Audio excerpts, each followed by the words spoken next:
Hey, how are you doing today? For today's video, we'll be talking about a weird fact I know about Sonic the Hedgehog, and this one goes out to all you Sonic-themed YouTubers out there. Sit down and get comfortable, okay? Now for the subject at hand.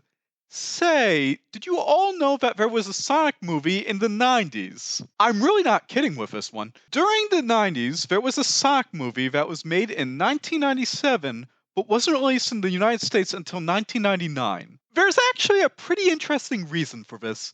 It was actually supposed to be a Japanese animated movie that was translated into English. This movie was also both direct to video in both Japan and the United States, and it was supposed to be a pilot to a Sonic TV show in Japan that never got picked up. The entire movie is actually the first two episodes of the pilot stitched together to resemble a movie. That is so strange. Now for the plot.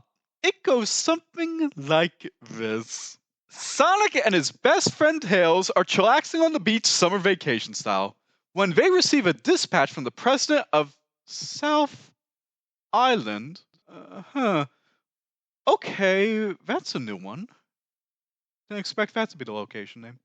How unusual. So anyway, Sonic and Tails receive a dispatch from the president of South Island that he and his daughter Sarah are being held hostage, for a given value of that term, by Dr. Robotnik. Oddly enough, what Robotnik wants is Sonic's help, because he was forced out of his evil base by an even more dangerous villain named Metal Robotnik, who has overloaded the power generator of Robotropolis. If Robotnik is to be believed, in less than a day, the generator will explode, and that will cause the end of planet freedom as we know it.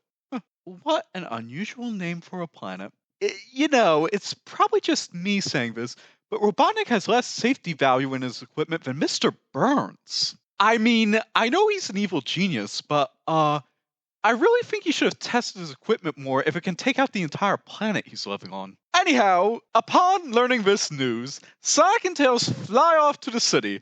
Along the way, they're joined by a free-roaming treasure hunter named Knuckles, who just so happens to be in the area. But, plot twist, when the trio finally makes it to the generator, they find that the story was actually all just a ruse to extract Sonic's DNA and enable the complete construction of Hyper Metal Sonic. Hyper Metal Sonic is the creepy-looking version of Metal Sonic, but he has Sonic's DNA and can copy all of his abilities. Also, it turns out that Robotnik actually has no issue with destroying the entire planet.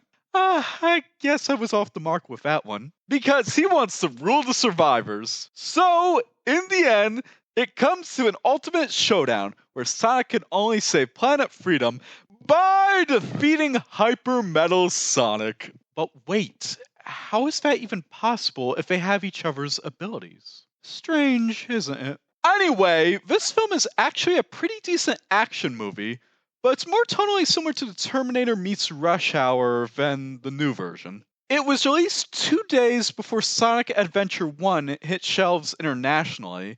As a result, some people were wondering whether or not it was intentional that some of the landscapes in the movie look like the levels of the game, but if the plot to Terminator happened in them. Oh, you can also find this movie on YouTube.